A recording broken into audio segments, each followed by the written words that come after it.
చెప్పండి. బీసీలకు సంబంధించి కోర్టులో స్టే రావడం జరిగింది. దాని తర్వాత కార్యాచరణ ఏంటి అసలు? బీసీల తరఫున ఏం చెప్పాల్సి? స్టే ఇవ్వడాన్ని బీసీలు ఎవరు కూడా జీర్ణించుకోవడం లేదు.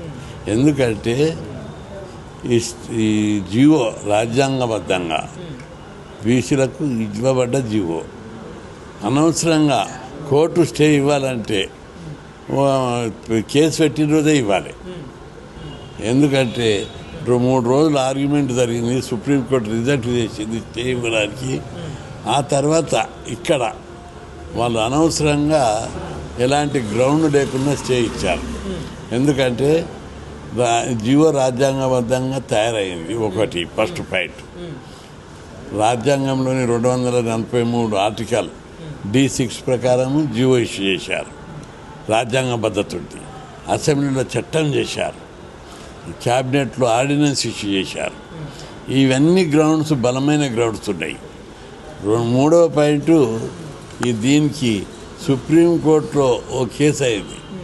50% సీలింగ్ 50% సీలింగ్ అంటారు. అగ్రకులాలకు 10% ఇచ్చినప్పుడు 50% సీలింగ్ తీసేశారు. అట్లాంటప్పుడు నువ్వు ఎట్లా ఇస్తావు సీలింగ్? తప్పు పద్ధతిలో వీళ్ళు వేసిర్రు. దీనికి ఎట్టి పరిస్థితిలో స్టే ఇవ్వడానికి అవసరం లేదు. ఇక్కడ ప్రాక్టికల్గా కూడా 3 రోజులు ఆర్గ్యుమెంట్ అయింది. మొదటి 2 రోజులు వాళ్ళు స్టే అడిగితే మేము ఇవ్వమని చెప్పారు. కోర్టే చెప్పింది నేను స్టే ఇవ్వనని. అట్లాంటప్పుడు స్టే ఇవ్వడం ఏ విధంగా సమంజసం? ఇంకో ప్రధానమైనటువంటి ఇష్యూ గుర్తుపెట్టుకోవాలి.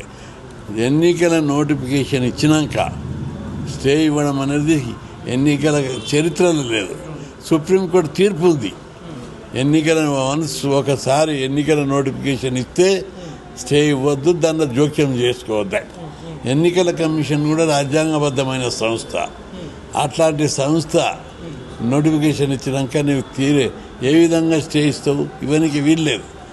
3వ పాయింట్ 30 బీసీ సంఘాలు ఈ కేసును ఛాలెంజ్ చేశాయి.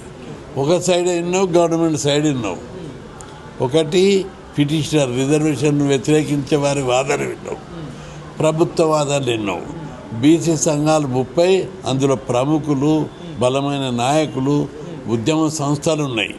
వాళ్ళ వాదన వినకుండా స్టేట్లు ఇస్తుంది ప్రభుత్వం అని చెప్పి ప్రజలందరూ మండిపడుతున్నారు. ఈరోజు రాష్ట్ర వ్యాప్తంగా బీసీని మండుతున్నారు. రిజర్వేషన్ అని ఏ విధంగా? ఇది ప్రజాస్వామ్యంలో ఏ కులం వాటా వాళ్ళకి ఇవ్వాలి. ఇప్పటికీ 76 ఏళ్ళు అన్యాయం చేశారు. స్టే ఇచ్చి బీసీల నోటికాడి అన్న ముద్ద లాక్కున్నారు. ఇది చాలా అన్యాయమే కాదు, అవమానం. బీసీలు అన్యాయాన్ని 76 ఏళ్ళు సహించారు, కానీ అవమానాన్ని భరించలేకపోతున్నారు. అంటే కోర్టులను మ్యానిపులేట్ చేస్తలేము కానీ అనను. కానీ ఎట్లిస్తావు? నీకు ఇవ్వడానికి సరైన ఇస్తే మొదటి రోజు ఇవ్వాలి, 2వ రోజు ఇవ్వాలి. ఆ ఎన్నికల నోటిఫికేషన్ అడ్డానికి ఎట్లిస్తావు? ఒకటి ప్రధానమైన కారణం, ఎన్నికల నోటిఫికేషన్ అడ్డానికి ఇవ్వద్దు. 2వది బీసీల వాదన వినాలే కదా. 30 బీసీ సంఘాలు కేసేస్తే వాళ్ళ వాదన ఎందుకు ఇట్టలేవు? వాళ్ళ వాదన వినకుండా స్టే ఎట్టిస్తావు? దీన్ని బీసీలు సహించడం లేదు.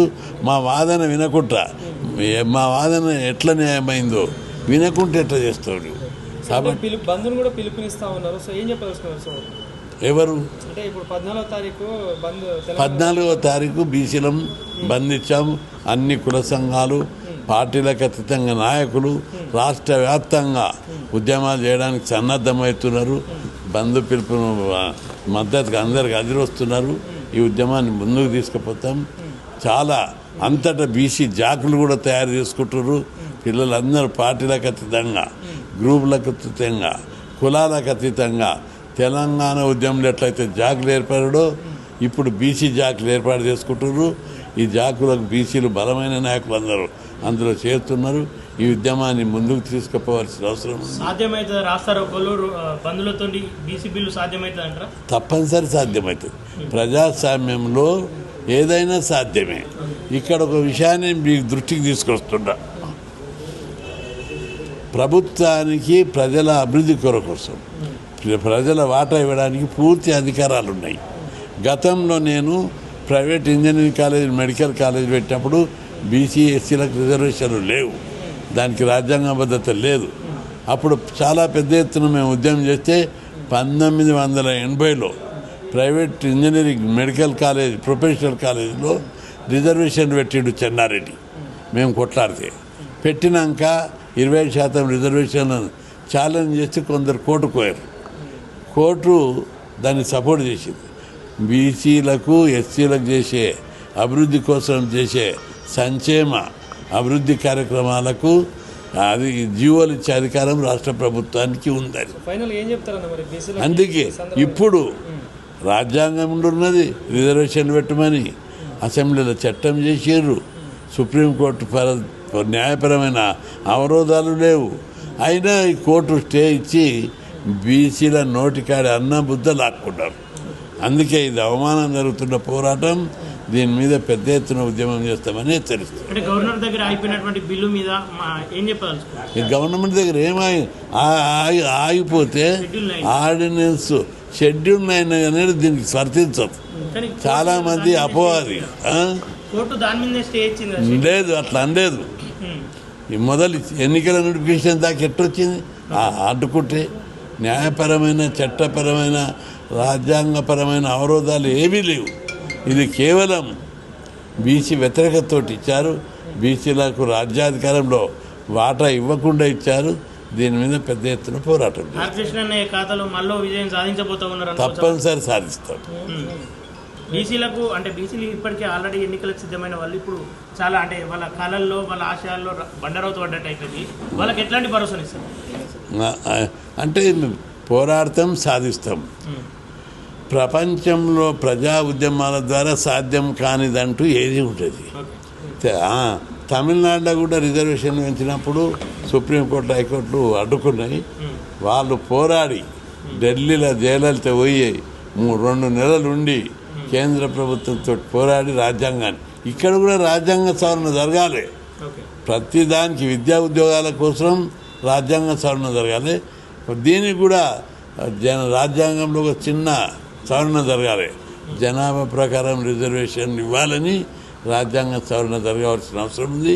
ఇది ప్రజా పోరాటాలతో సాధ్యపడుతుంది.